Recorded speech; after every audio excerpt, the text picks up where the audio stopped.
Good morning, students. Um, I wanted to quickly go over a document that I'm going to post in the week one materials or week one assignment materials in Canvas for you. The assignment for this week, of course, as you know from numerous emails, is to establish your topic of choice and to arrive at a thesis or problem statement. And so after you'd had the opportunity to think on your topic and kind of focus, I want to do this little exercise with you. So you will prepare something along this line.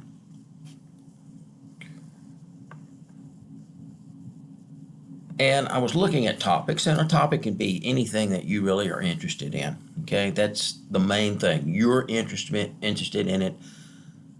You believe you can be objective about the findings that you will arrive at from research.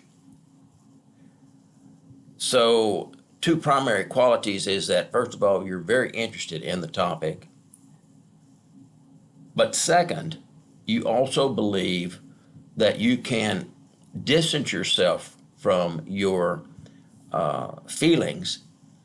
And if the data shows that you're incorrect in your assumption or belief about the topic, you can still report it just like the data shows. Okay, so often you will write a thesis sentence and it will become the heart of your research, and you may believe that the relationships between a series of data points or different types of related behavior may lead to a particular result. And you may feel about that very strongly. But after you put together your literature and you write your questionnaire and you give out the questionnaire and you get all your data back and you analyze it, it just gives you a completely different result. And that's okay. You've got to realize that most researchers go into their research believing or having an assumption that their research will uncover certain facts in a way that appears logical to them. That's just common sense. And we all have common sense. But we have to realize that sometimes our common sense is wrong. And so if we find after our research is conducted, for example, that our thesis sentence and what we felt was a solution or a way that society should view a social problem or handle a social problem doesn't, or it fails to be supported, don't worry about that. We have still learned something. We've learned that the way you analyzed it didn't seem to support the thesis. That doesn't mean that you're still not correct. It may be that you did it a little bit incorrectly. There was some bias in the circumstances. Many different things could have happened. And so another researcher could take your same thesis thought and create a research proposal and do the research, and they might find support. And that's the great thing about research, is because it allows us to think creatively and look at different aspects and criteria in society in a unique way that helps us to explain it. Okay, so I could have taken any topic, but as you see here, I have chosen antisocial behavior and irrationality. Why? Because that seems to be a big problem in our society today. Now, we could look at this topic in several different ways. What causes antisocial behavior and irrationality levels to increase or decrease? We could turn that around. We could say if people are antisocial in their behavior, what would that naturally lead to in our society, right? So antisocial behavior in government could lead to war. But conversely, we could look at war and see how war may lead to antisocial behavior in a society, the people, right, against people of another society during a war or during peacetime. So there's many different ways we could look at and analyze this concept or this topic, antisocial behavior and irrationality. But that's our topic. And it really doesn't tell us anything except that's what we're going to zero in on. Something about antisocial behavior. So the next thing you need to do is get your thoughts together, right? Think about how it is that what you're wanting to analyze about antisocial behavior works. And base it as best you can on some degree of data and fact that you know, past knowledge you gained in another class, or in a book, or an article that you've read on the topic. Something that led you in this direction. And so let's say that we're interested generally about what causes antisocial behavior, right? So what causes something that precedes antisocial behavior? So antisocial behavior is our dependent variable, if you want to look at it in that way, because it's not going to change. It's going to be a given. Let's just say we've got a case of antisocial behavior in a society. And so we're going to try to figure out which concept, what other type of event might logically lead to antisocial behavior. And then if we wanted to interrupt that process and head off the antisocial behavior, what's the logical process? Okay, and that's what I mean by getting our thoughts together.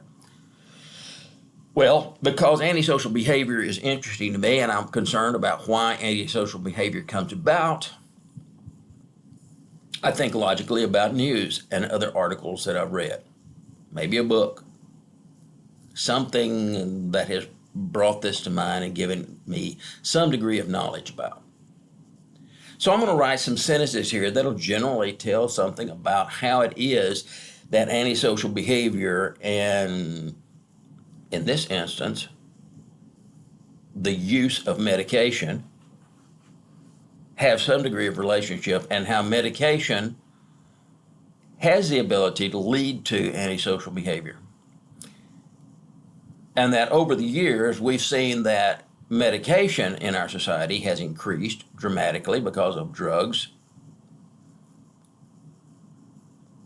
and different types of drugs and the abuse of drugs.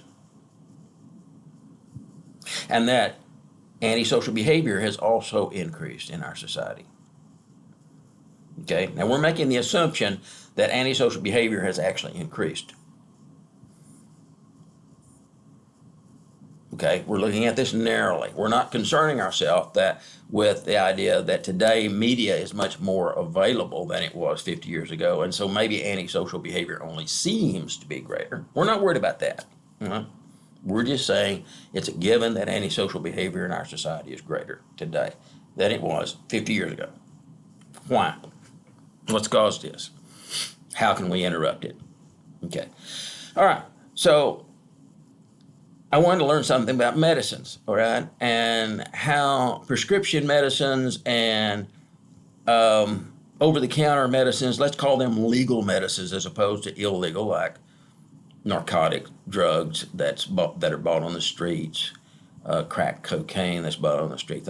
We're not talking about the illegal substances. We're talking about something that's over-the-counter or purchased with a prescription under medical control.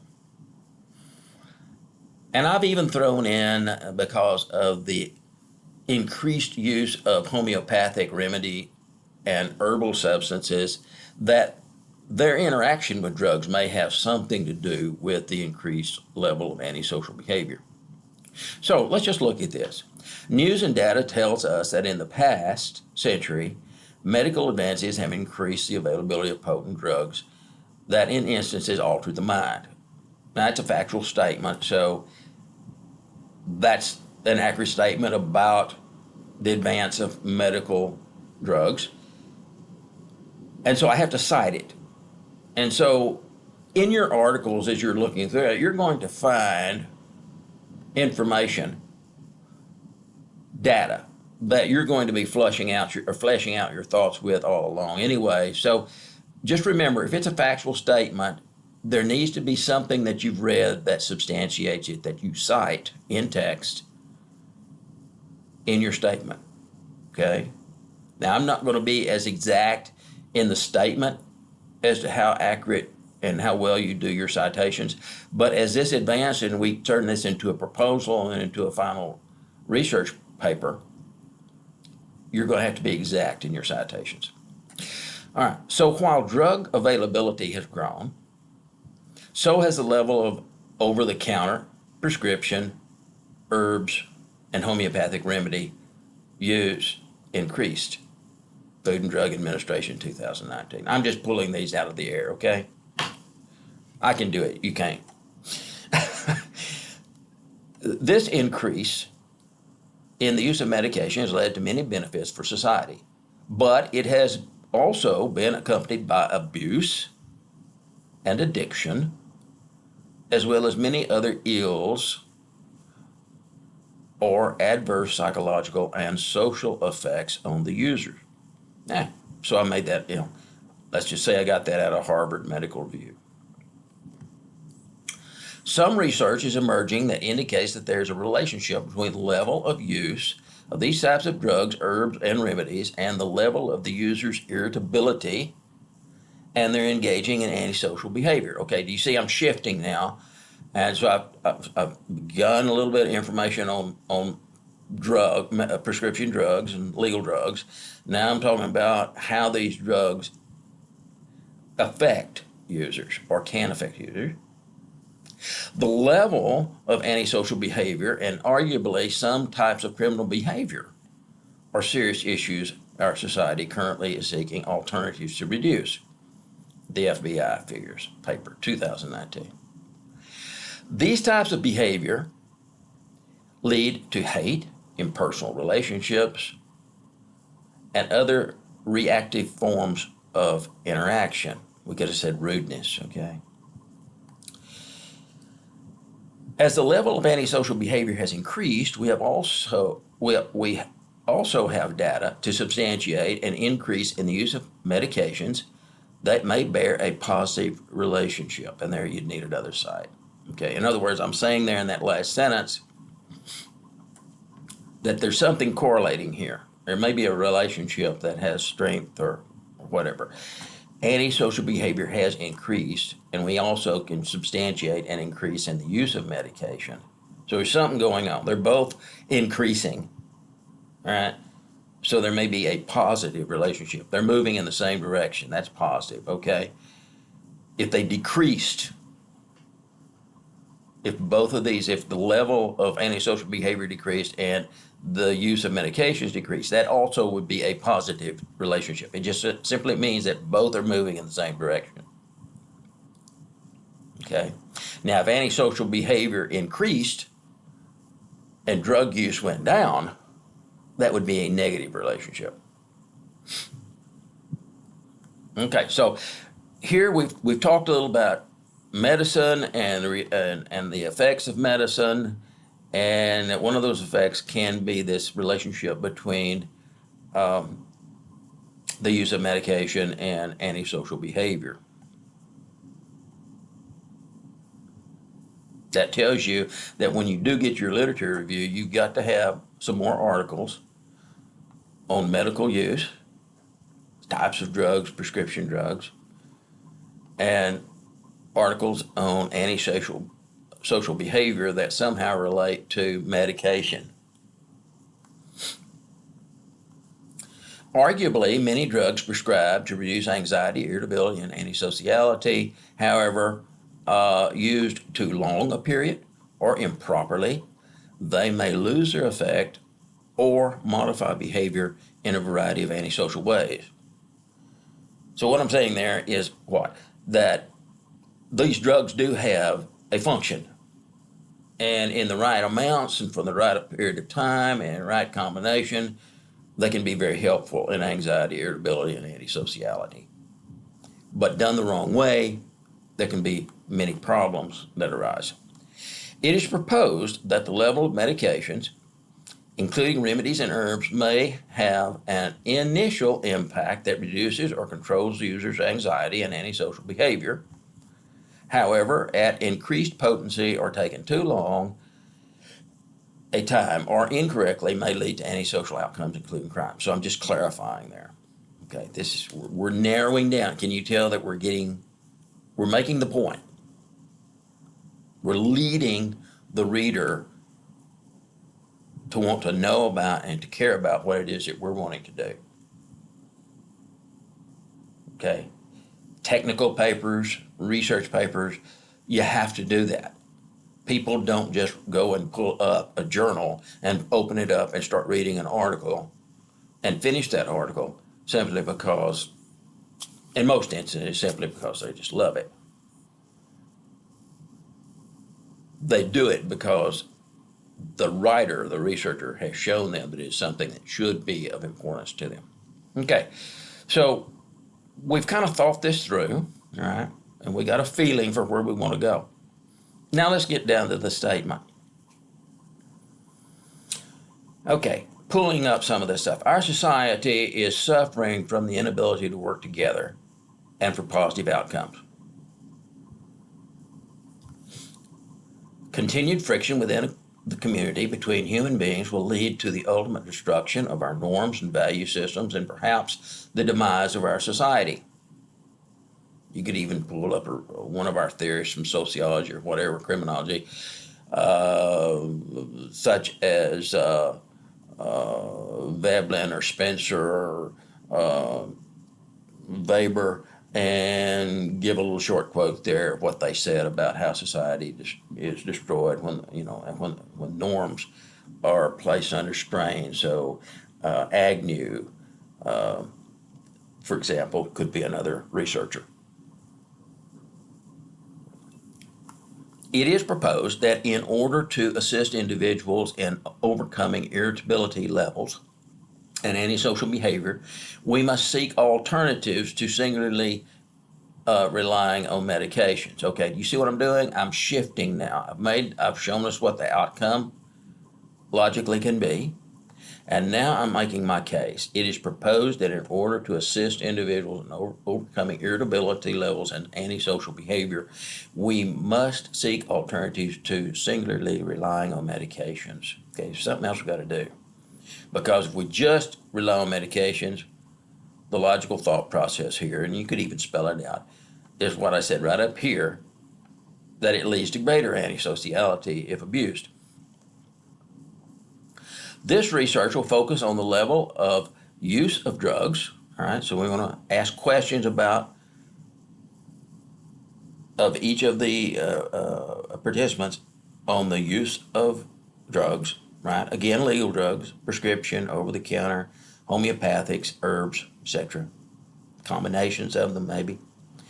And the level of antisociality. So we're also going to have an antisociality scale, something that measures the level of sociality that they have. Is it prosocial overall? Is it antisocial overall? Are certain aspects of their life antisocial and other aspects prosocial? We can even get that narrow, okay? We suspect the data collected and analyzed will show that medication alone is not the best means to help people cope with the strains of society. Okay, now you don't underline this, but here is my last sentence, and this should summarize everything up and hit hard. This is the thesis sentence, okay? So we worked on the topic, the thesis or problem statement, and now we're talking the thesis sentence. The thesis behind this research, okay, the thesis behind this research is that in order to best assist people with strain and stress and simultaneously reduce the level of antisociality and irrationality, There is need, missed a word there somewhere. There is need to build a balanced multidisciplinary treatment program where medication is a mere supplement or a supplement to a rigorous and well-designed social psychological counseling program. All right. There it is. Okay. So that's the assignment. And you can see it's one page. And it serves now as a guide to you as to how you're going to start determining what it is you need to read up about. Because everything that you've stated in here that's factual, or you believe that's the way it works, you need to go out and then find some literature so that you can do the literature portion of your research proposal. And then all of this stuff at the very end is going to roll into your finished product. Okay? So I will leave that with you at this time, and we'll talk about it in class. I'll see you later today.